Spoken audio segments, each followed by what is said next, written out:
यसमा के छ भन्दाखेरि नर्मल्ली क्वेसनले त्यस्तो ग्रस नेट भनेन भने ग्रस नै गर्ने चलन हुन्छ है। तर अब यहाँ हामीले जति पनि यो फाइनल विथहोल्डिङ भन्यौँ नि, अब जस्तो डिभिडेन्ड फ्रम एनआइसिआइसिआई ब्याङ्क लिमिटेड, यो ग्रस भनेको भए पनि हामी के गर्थ्यौँ?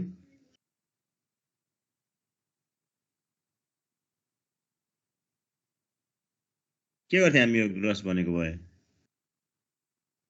इग्नोर गर्थ्यौँ। हो, यिनीहरू के हुन्छ त भन्दा अलरेडी ट्याक्स डिडक्टेड सोर्स हो। जस्तो फाइनल विथहोल्डिङ पेमेन्ट भनेपछि अथवा फाइनल टिडिएस, फाइनल ट्याक्स डिडक्टिङ सोर्सेसहरू चाहिँ जहिले पनि फाइनलै हुन्छ। एडभान्सको हकमा चाहिँ क्वेसनले केही भनेन भने ग्रस हो, नेट भन्यो भने चाहिँ ग्रस गर्नु पर्यो। ग्रस चाहिँ भनिराख्नु परेन एडभान्स ट्याक्सको हकमा। तर फाइनल विथहोल्डिङको हकमा चाहिँ तपाईँको त्यो फाइनल विथहोल्डिङ भन्ने बित्तिकै नेट हो कि। जस्तो यहाँ तपाईँको gain from investment insurance net भनिराख्नु परेन, गेन फ्रम इन्भेस्टमेन्ट इन्सुरेन्स मात्रै भने पनि यो नेटै हो। जस्तो एउटा यो भयो। अर्को चाहिँ के छ भन्दाखेरि तपाईँको land and building share, listed सेयरहरू के छ नि, त्यसमा क्वेसनले एडभान्स के अरे नेट भन्यो भने तपाईँले त्यसलाई ग्रस गर्नुपर्छ, केही भनेन भने त्यो ग्रस नै हो। अनि त्यसको चाहिँ ट्याक्स क्यालकुलेसन चाहिँ सेपरेट गर्नुपर्छ। यो कुरा हेर्नु है, त्यस्तो काहीँ confusion. Payment receive for natural resource,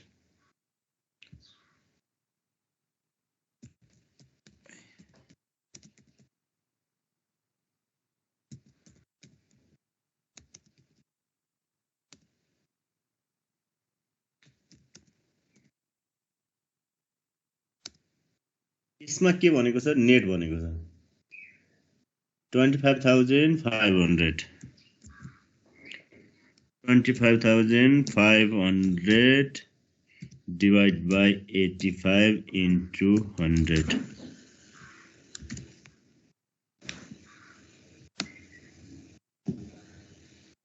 कति हुन्छ क्यालकुलेसन गर्नुहोस् त? 30,000। त्यस पछाडि तपाईँको रोयल्टी फ्रम बुक्स नेट भनेको छ। यसलाई चाहिँ इन्कम फ्रम प्रोफेसनमा राख्ने प्रचलन हुन्छ धेरै जसो है। तर माथि त्यो उयो छुट्यो, government office house rent length भन्ने रेट भन्ने त्यो भने त मैले गभर्नमेन्ट अफिस, त्यो पनि ignore. Rent receive from house let out to government office भनेको छ नि, यसलाई पनि इग्नोर गर्नु पर्यो। तपाईलाई मैले रेन्टको हकमा चाहिँ तपाईले एकदम क्लियर के बुझ्नुस् भन्दा जुन हाउस होल्ड चाहिँ हाउसको रेन्ट छ नि, हाउसको रेन्ट चाहिँ त्यसको ट्याक्स रेट छुट्टै छ। हामीले यहाँ नेपालको प्र्याक्टिस घर बाल कर हाउस रेन्ट ट्याक्सको रूपमा चाहिँ 10% लिन्छौँ होइन। त्यसको सेपरेट एसेसमेन्ट हो। त्यो तपाईले भाडा तिर्नुहुन्छ, भाडा तिर्दाखेरि जति तिर्नुहुन्छ त्यसको 10% गभर्नमेन्टले बुझाउने हो। यो चाहिँ तपाईको यसमा चाहिँ एकचोटि ट्याक्स काट्छ, त्यसपछि सिधै यो पनि फाइनल विथहोल्डिङ हो। तर यसमा के छ भन्दाखेरि चाहिँ कतिपय केसहरू चाहिँ तपाईले दुईवटा बानेश्वरको दुईटा बिल्डिङ चाहिँ रेन्टमा लिनुभयो, फेरि अर्को सबलेट आउट हुन्छ नि हो, यस्तोमा फेरि रिरेन्ट गर्नुभयो भने त्यसको केसमा चाहिँ त्यो income from business, income from इन्भेस्टमेन्टको रूपमा चाहिँ आउँछ के। त्यो कुरा चाहिँ बुझ्नु पर्यो है। अनि तपाईँको यो इक्विपमेन्ट, मेसिनरी, अरू अदर एसेट्स छ नि, अदर एसेट्स चाहिँ तपाईँले त्यस्तो किसिमको रेन्टमा युज गर्नुभएको छ, जस्तो हामी भन्छौँ नि मेसिनरी लेट आउट, सबलेटिङको किराहरू छ हो, यस्तो केसमा चाहिँ मात्रै इन्कम हुन्छ। नभए तपाईँको rent receive from house let out to government office भनेको छ यो already final tax deducted source हो। बुझ्नुभयो? यसमा कन्फ्युजन हो, यसमा कन्फ्युजन छ भने सोध्नुहोस्, अझै पनि सोध्नुहोस्, केही बिग्रेको छैन।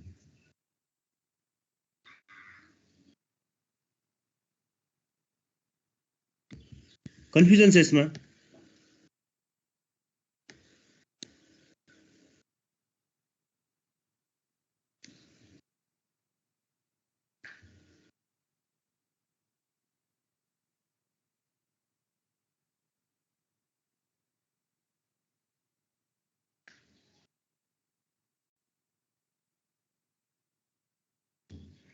कन्फ्युजन छ भने सोध्नु है। तपाईँको रेन्टको केस चाहिँ त्यही हो। तपाईँको रेन्ट चाहिँ कस्तो हुन्छ भन्दाखेरि तपाईँले जुन हाउसको कुरा छ त्यसबाहेकको अदर एसेट्समा रेन्टमा लाउनु भयो, त्यसबाट कुनै इन्कम जेनेरेट हुन्छ भने ट्याक्सेबल हो।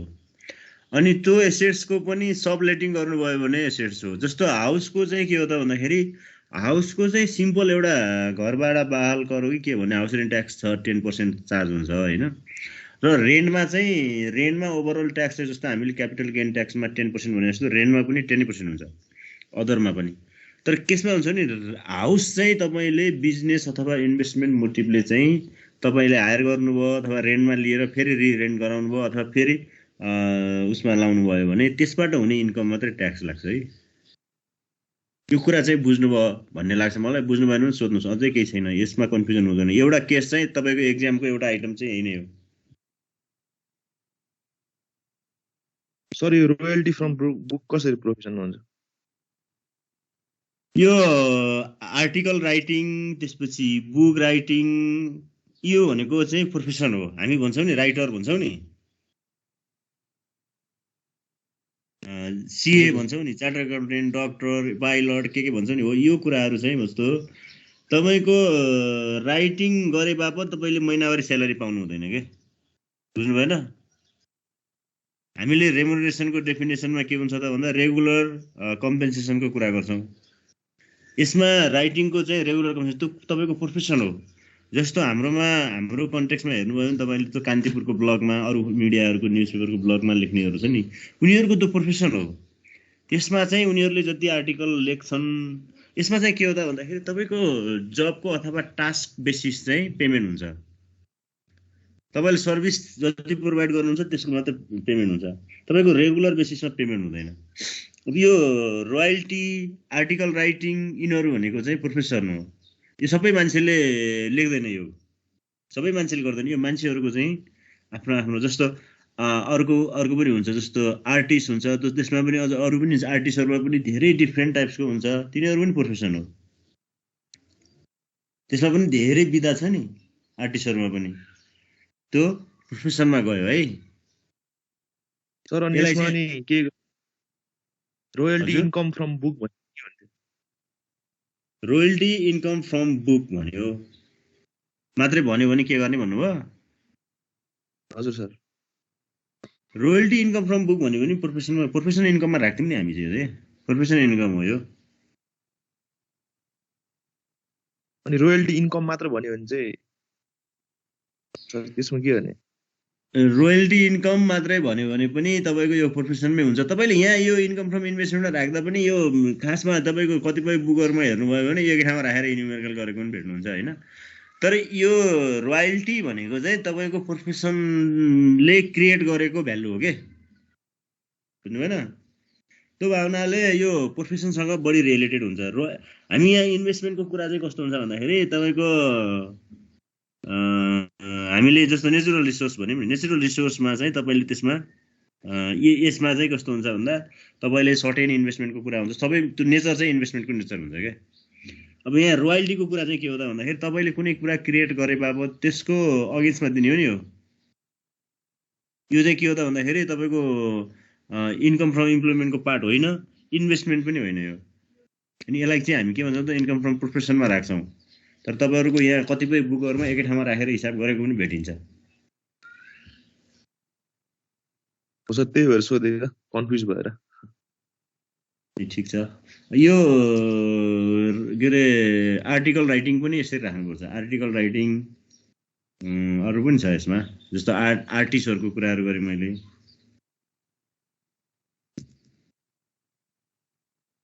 जुन यसमा चाहिँ चित्रकलावाला होला, त्यसमा धेरै छन् कि, त्यसको विधा फरक फरक छ।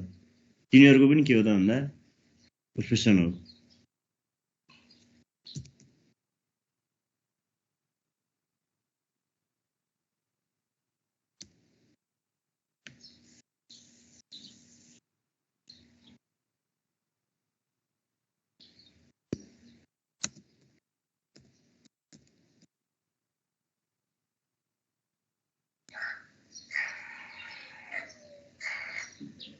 $15,000 छैन यसमा, 15,000। त्यस पछाडि तपाईको investment restriction investment and on RS 1 lakh from joint investment or share के भन्छ यो joint income from joint investment उसको चाहिँ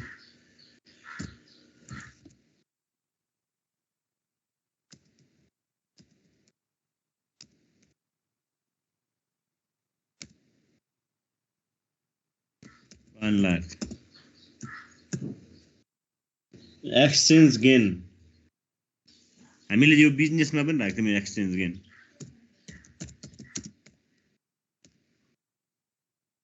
$8,000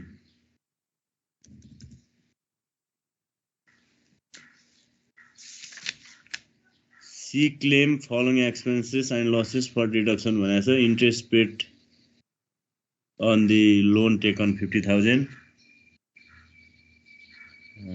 तपाईको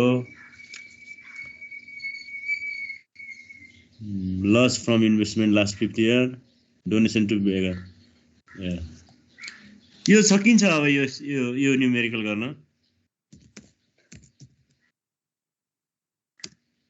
सकिन्छ सर अब यसमा अब यो प्लस गर्नुस्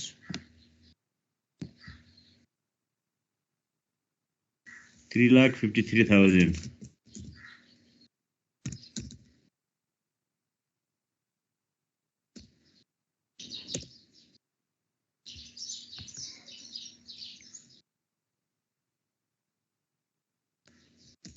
लेस एउटा मात्रै आइटम छ यसमा interest on loan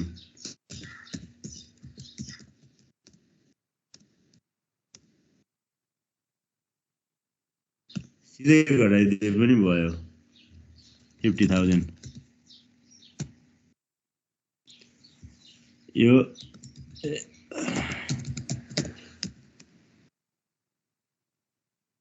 income from investment before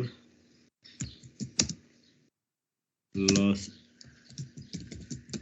adjustment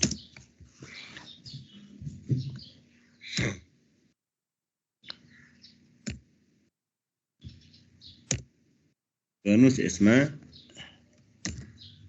lace के गर्नु त भन्दा लस फ्रम इन्भेस्टमेन्ट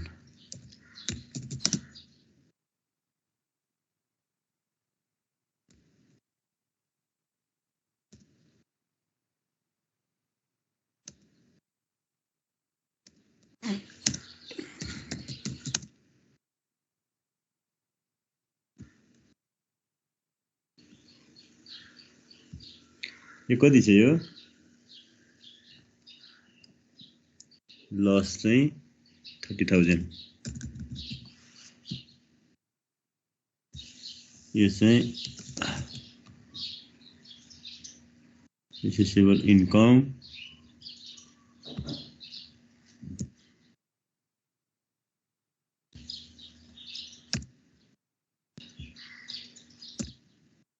यसमा ट्याक्स लायबिलिटी हुँदैन यसमा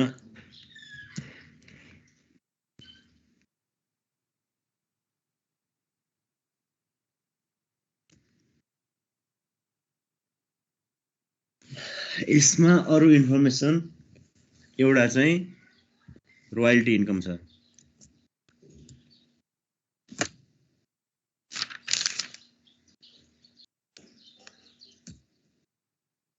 रोयल्टी इन्कम यसको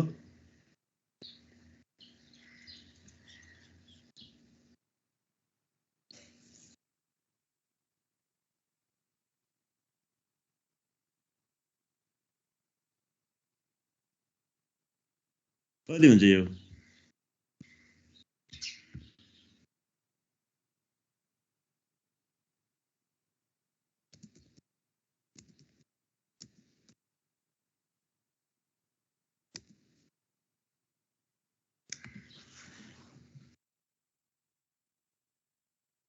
यसमा अरु इन्फर्मेसन छ, एडिसनल इन्फर्मेसन छैन।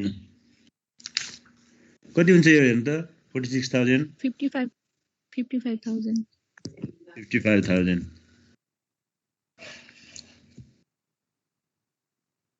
55,000 यसमा नेट गरेको जतिलाई लास्टमा एडभान्स ट्याक्स बनाएर घटाइदिनुस्, ट्याक्स रिफन्ड निस्किन्छ होला यसमा। तपाईले यो बेगरलाई डोनेसन गर्न पाइदैन। तपाईको जति निस्किन्छ त्यसमा ट्याक्स लायबिलिटी क्याल्कुलेसन हुँदैन। हामीलाई चाहिँ क्वेशनले के मागिरहेको छ यसमा भन्दा ट्याक्सेबल इन्कम मात्रै भनेको छ। यसमा के गर्नु पर्यो नि, यो दुईटा जोडिदियो भने ट्याक्सेबल इन्कम भइहाल्छ।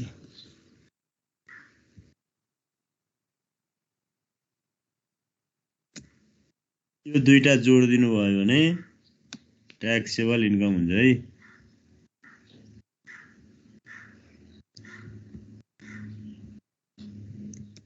अरु भन्नुस् अब यसमा अझै पनि तपाईहरुले यो एकदम सजिलो हो मलाई जहाँसम्म लाग्छ यो बिजनेस र इम्प्लिमेन्ट भन्दा।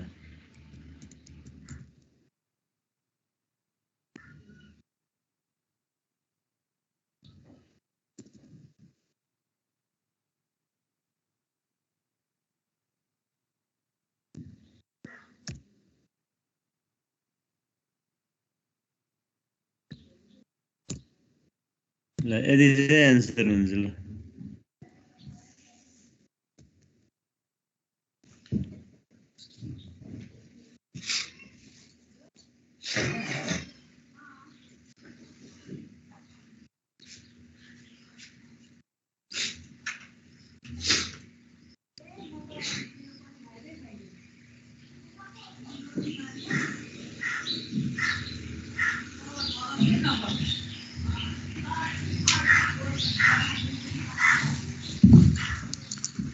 यो भयो 15। यस पछाडि सर हजुर सर यसमा रिपेयर्स एन्ड डिप्रिसिएसन जाँदैन? 15 मा छ र यसमा हैन, इन केस आयो भने हैन। रिपेयरहरु यसको डिप्रिसिएसनहरु त किन नहुनु नि, त त्यस्तो आइटमहरु हुनु पर्यो, त्यस्तो एसेट्सहरु हुनु पर्यो। हामीले त कति न्युमेरिकलमै गरे जस्तो लाग्छ त।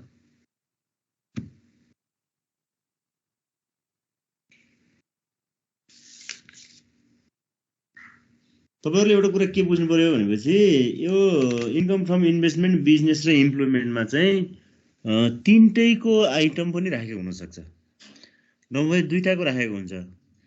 अब एउटाको मात्रै पनि अब इन्कम फ्रम बिजनेस र प्रोफेसनको राखेको हुन सक्छ। त्यो हुनाले यसमा चाहिँ यो आइटम आउँछ यो आउन्न भन्ने भन्दा पनि यो ट्याक्सेबल इन्कम हो कि होइन, यो ट्याक्सेबल इन्कम हो भने चाहिँ यो डिडक्टिबल एक्सपेन्सेस हो कि होइन, यति कुरा चाहिँ याद गर्नु पर्यो। तपाईको हामीले जर्नल डिडक्सन भनेको छौं नि, त्यो नर्मल्ली चाहिँ घटाउन पाइन्छ।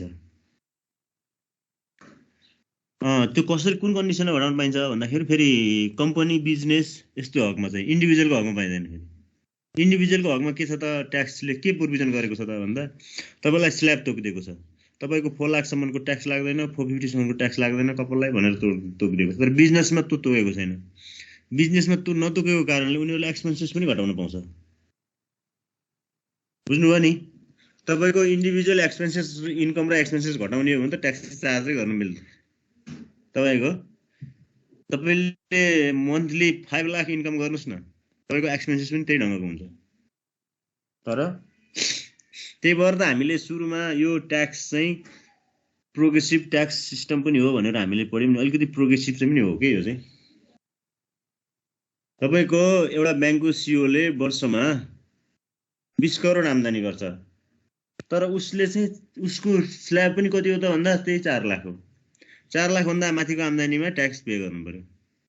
अनि तपाईको एउटा सामान्य कर्मचारीले 5 लाख आम्दानी गर्छ भने 4 लाखसम्म ट्याक्स दिनु पर्यो नि, 1 लाखको ट्याक्स दिनु पर्यो। यो चाहिँ इन्डिभिजुअलको हकमा भयो। अनि कर्मचारीको मात्रै होइन कि इन्भेस्टरको हक पनि त्यही भयो, इन्डिभिजुअलको हकमा। यदि कम्पनी हो भने के हो त भन्दाखेरि उसले एक्सपेन्सेस, उसको जुन हामीले बिजनेस इन्भेस्टमेन्ट भन्यौं, उसको बिजनेस इन्भेस्टमेन्टको नेचर अनुसारको एक्सपेन्सेसहरु नर्मल्ली जनरल डिडक्सन भनेको छ जुनमा चाहिँ स्यालेरी, रेन्ट, इलेक्ट्रिसिटी, टेलिफोन, युटिलिटीका कुराहरू यस्तो यस्तो कुराहरू छन्, यिनीहरू चाहिँ नर्मल्ली एक्सपेन्सेसहरू घटाउन पाइन्छ। के को हकमा भन्दा कम्पनीको हकमा। बुझ्नुभयो? सर यो चाहिँ 13 को भयो होइन। मैले खासमा चाहिँ तपाईको यो इन्कम फ्रम इन्भेस्टमेन्टमा धेरै त्यस्तो गाह्रो विषयहरू छैन। एउटा दुईटा पोइन्टहरू चाहिँ समस्या हुन्छ। तपाईको एक्जामको क्वेसनहरू पनि हेर्नुभयो भने त्यसमा पनि कुनै किसिमको अप्ठ्यारो सोध्दैन। तपाईको लास्ट इयरकै हेर्नुभयो भने पनि income from इन्भेस्टमेन्टको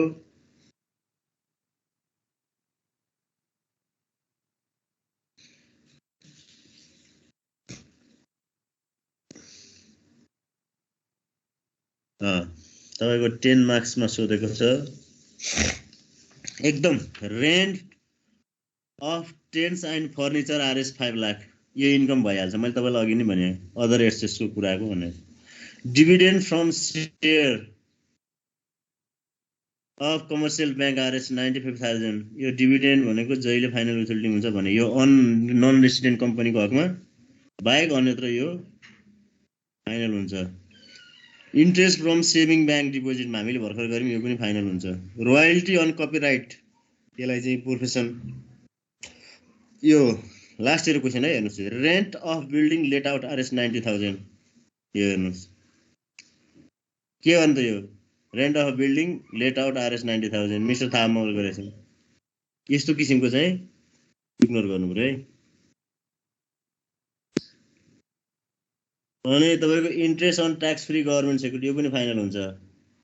refund of income tax investment RS यो चाहिँ तपाईको हामीले रिफन्डको केसमा चाहिँ हामीले के अरे योलाई चाहिँ इन्कममा इन्क्लुड गर्नु पर्यो। यसमा ट्याक्स चार्ज भएको छैन। नेचुरल रिसोर्स इन्कम छँदैछ हामीले गरिसकेको छौँ। He claim following expenses for debenture deduction भनेको छ। Collection expenses for natural resource income यो घटाउन पाइहाल्यो। Interest on loan taken purchase of the share of commercial bank यो पनि अब तपाईँको इन्ट्रेस्ट अन लोन टेकन हामी भर्खरै गरिरहेको छ। यो तपाईँको रिपेयर एक्सपेन्सेस फर तपाईँको लास्ट इयरको रहेछ टेन्ट हो यो चाहिँ घटाउनु पाइन्छ है। तपाईँ लास्ट इयरको क्वेसन हेरेर भन्नुभएको रहेछ लास्ट इयरको क्वेसन रहेछ यो चाहिँ तपाईँले घटाउनु पायो। Donation to a community hospital यो पायो। यसमा छ समस्या कि यदि इजी छ यो 10 मार्क्सको हो। यो तपाईलाई यो 10 मार्क्सको तपाईले यसमा कन्फ्युजन हुनु भएन भने यो 5 to 10 मिनेटमा सकिन्छ। यो सकिन्न। यसमा जम्मा 4 वटा 5 वटा आइटम मात्रै आउँछ। 2टा आइटम घटाउने हो। अनि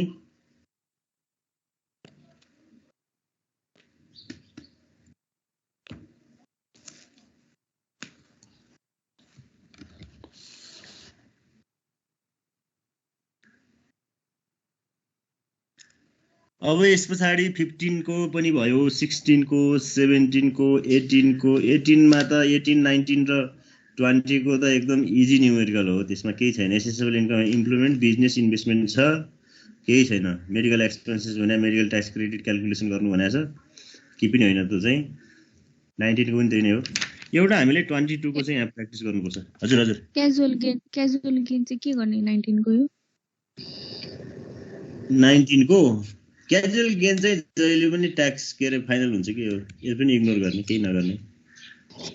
तर यसमा के भनेको छ फेरि त्यहाँ अरू इन्फर्मेसन पनि छ कि एकचोटि हेर्नुहोस् फेरि तल के इन्फर्मेसन छ यसमा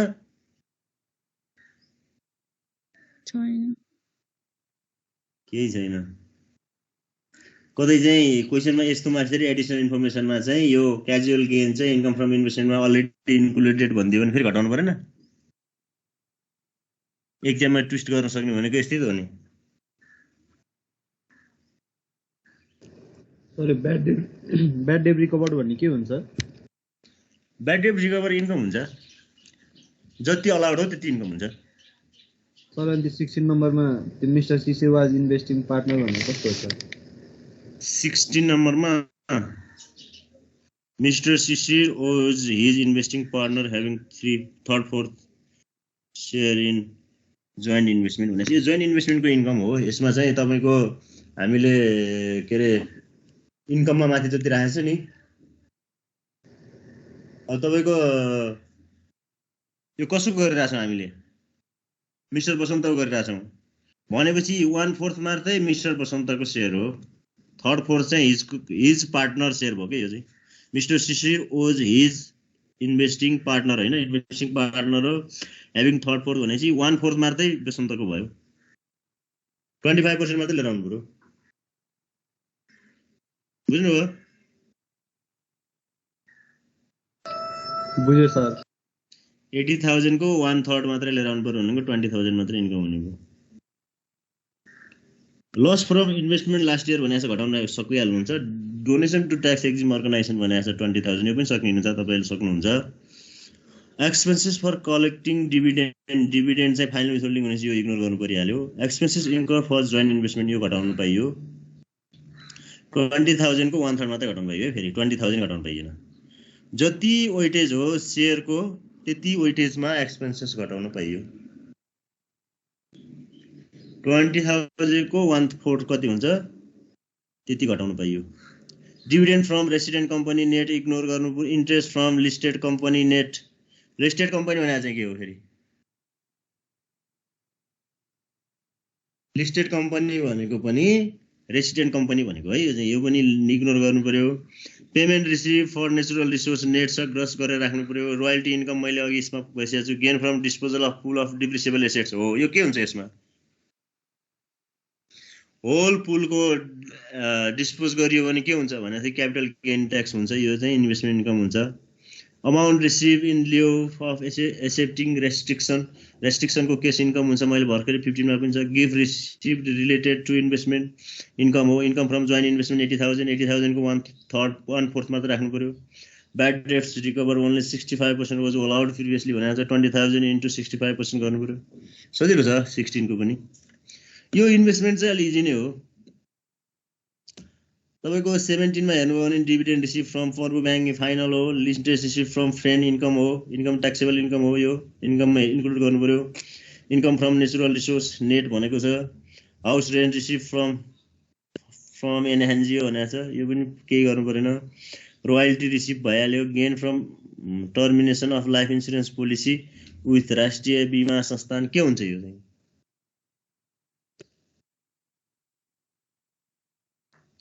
इग्नोर हजुर इग्नोर गर्ने है इन्सुरेन्स इग्नोर भन्नुभयो नि इग्नोरै गर्ने है यो अनि gain from unapproved retirement fund यो पनि ignore net gain from disposal of non business chargeable assets यो त राख्नु पर्यो गिफ्ट फ्रम टेनेन्ट यो राख्नु पर्यो इन्कम फ्रम एग्रिकल्चर इग्नोर गर्नु पर्यो इन्कम फ्रम लोटरी इग्नोर गर्नु पर्यो रिलेटेड एक्सपेन्सेसहरु घटाउनु पर्यो सकिन्छ यो तपाईको यसमा तपाईको यो रिटायरमेन्ट फन्डको जुन छ नि यसमा एप्रुभ अनएप्रुभ भन्ने हुँदैन इन्कम फ्रम इन्भेस्टमेन्टमा यसमा चाहिँ हुन्छ के हुन्छ रेसिडेन्ट नन रेसिडेन्ट मात्रै हुन्छ नन रेसिडेन्ट कम्पनीको गेन फ्रम रिटायरमेन्ट फन्ड भयो भने चाहिँ नन ट्याक्सेबल हुन्छ अदरवाइज यो अनएप्रुभ एप्रुभ भन्ने हुन्न नेपालको कम्पनी हो भने यसले चाहिँ दिने उसमा चाहिँ फाइनल हुन्छ त्यसमा ट्याक्स रेट फरक हुन्छ सरकारी के रे एप्रुभमा एउटा रेट हुन्छ अनएप्रुभमा अर्को रेट हुन्छ है 18 को तपाईलाई भनिहालेँ मैले 19 को भनिहालेँ 20 मा पनि त्यस्तो केही छैन 20 21 मा पनि यो तपाईको 18 19 20 चाहिँ यो तपाईको 2 मार्क्सको क्वेशनहरु चाहिँ सोध्न सक्छ के अगाडि 2 मार्क्समा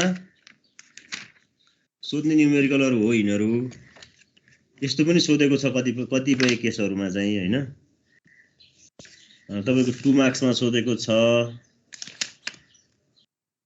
यो केसहरु तपाईहरुले यहाँ हेर्नु होला यस्तो केसहरु चाहिँ 21 को केस पनि त्यस्तै हो यसमा चाहिँ केही छैन 22 को केस चाहिँ तपाईको एक्जाममा एकचोटी यस्तो सोधेको थियो पहिला हैन यो न्युमेरिकल यसरी पनि सोध्न सक्छ भनेर एउटा रिसिभ पेमेन्टको उसमा राखेको छ अब यसमा चाहिँ तपाई र हामी चाहिँ एकचोटी फेरि लास्ट एउटा न्युमेरिकल मैले सोलुसन गर्नुपर्छ यस अगाडिको सबै न्युमेरिकल तपाईहरुले प्र्याक्टिस गर्नुस्।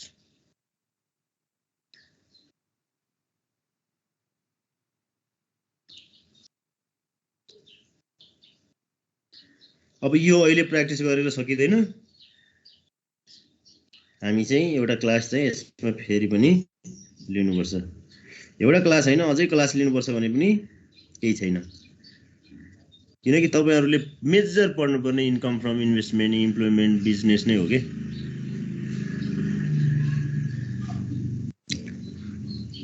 अरु केही छ भने क्वेशन सोध्नु पर्यो। यो 22 चाहिँ अब अहिले प्र्याक्टिस गरेर भ्याइदैन।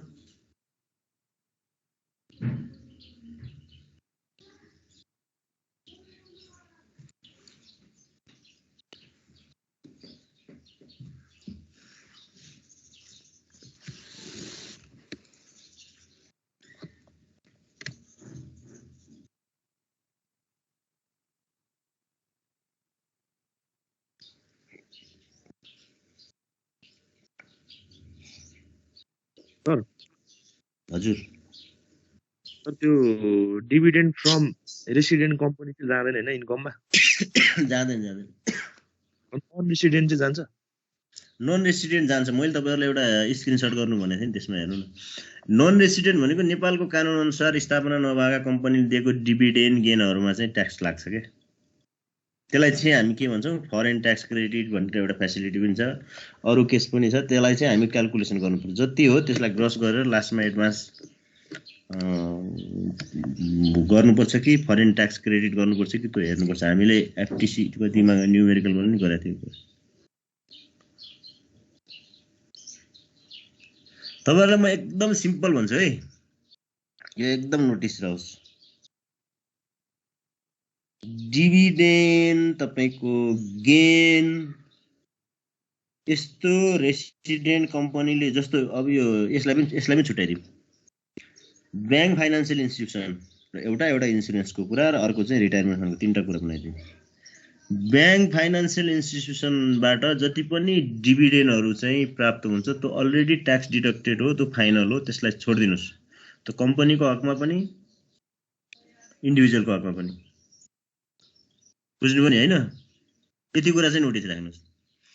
अब डिभिडेन्डको कुरा। अब इन्ट्रेस्टको कुरा चाहिँ के हो भन्दाखेरि, इन्ट्रेस्ट चाहिँ बैंक फाइनान्शियल इन्स्टिट्युसनले तपाईले डिपोजिट गर्नुस्, इन्भेस्टमेन्ट गर्नुस्, जे गर्नुस् न, त्यसको अगेन्स्टमा इन्डिभिजुअल पर्सनलाई दिने, इन्डिभिजुअल नेचुरल पर्सनलाई दिने इन्ट्रेस्टमा अलरेडी ट्याक्स काटेको हुन्छ, त्यसलाई पनि इग्नोर गर्नु पर्यो।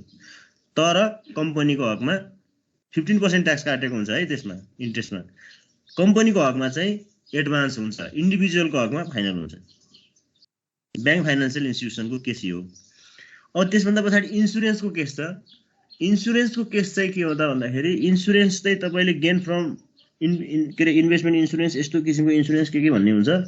यसमा चाहिँ रेसिडेन्ट कम्पनीको हकमा जहिले फाइनल हुन्छ। नन रेसिडेन्ट कम्पनी रहेछ भने त्यसलाई चाहिँ हामी ट्याक्सेबल इन्कममा रूपमा लिन्छौँ, त्यसलाई फेरि ट्याक्स एसेसमेन्ट गर्नुपर्छ इन्स्योरेन्सको हकमा।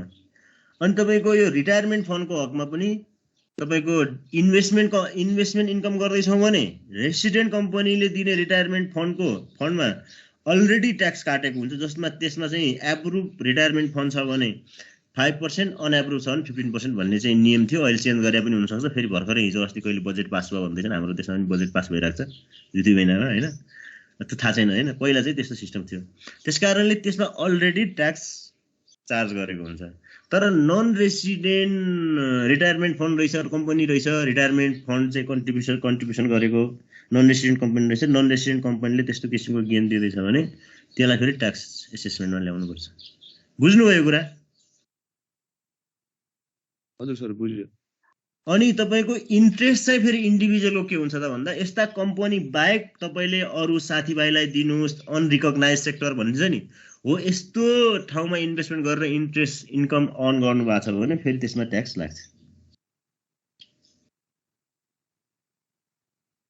यसलाई चाहिँ के हो त भन्दाखेरि, हाम्रोमा चाहिँ अलिकति अनहेल्दी प्र्याक्टिस भयो इन्ट्रेस्टमा भन्ने हिसाबले पनि यो ठिकै पनि छ। जस्तो हामी चाहिँ बैंक फाइनान्शियल इन्स्टिट्युसनबाट जति इन्ट्रेस्ट रिसिभ गर्छौँ बाहिर चाहिँ त्यस्तो हुँदैन। तपाईँहरूले सुन्नुभयो होला 100/5 भन्ने हुन्थ्यो पहिला जमानामा। अहिले के हुन्छ त भन्दाखेरि 36%, 60%, 55% भन्ने हुन्छ। यस्तो किसिमको अनहेल्दी प्र्याक्टिस हुन्छ। त्यो भावनाले यो ठिकै पनि छ, यस्तो इन्कममा चाहिँ ट्याक्स चार्ज हुन्छ।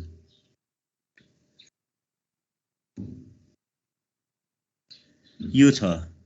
अब हामीले यस पछाडिका न्युमेरिकलमा एउटा भ्याटमा चाहिँ अलिकति टाइम लाग्ने हो, नभए एकदम इजी न्युमेरिकल छन्। तपाईँहरूले कन्सेप्ट क्लियर हुनु पर्यो। जस्तो इन्कम फ्रम के अरे यो इन्कम फ्रम होइन, यो ट्याक्सेसनमा चाहिँ एउटा फाइदा के छ भन्दाखेरि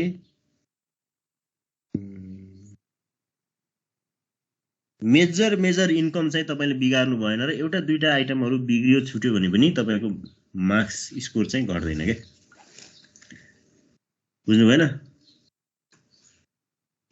अब यसको मतलब फेरि छुटाउनुहोस् भनेको होइन कि नेग्लिजेन्स गर्नुहोस् भनेको होइन कि। जस्तो तपाईँको स्यालेरी इन्कम फ्रम इम्प्लोइमेन्टमा स्यालेरी बिगार्नु भयो भने धेरै कुरा बिग्रिन्छ, त्यसले धेरै मार्क्स काटिदिन्छ। अब इन्कम फ्रम बिजनेसमा चाहिँ फेरि मेजर इन्कमहरू के अरे बिर्सिनु भयो भने जान्छ। इन्कम फ्रम इन्भेस्टमेन्टमा पनि यस्तै मैले जे भनिरहेको छु, dividend, interest, natural resource, royalty, यस्तै छन्। यी कुराहरू चाहिँ बिर्सिनु भएन।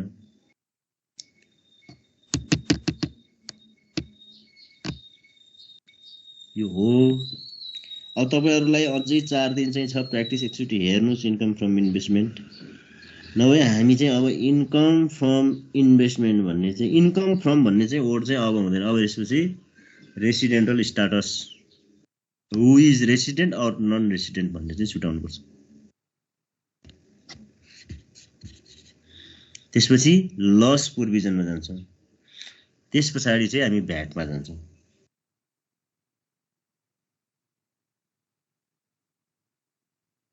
सायद मेरै क्लास चाहिँ ढिलो होला, अरू सरहरूले सकाइसक्यो जस्तो लाग्छ।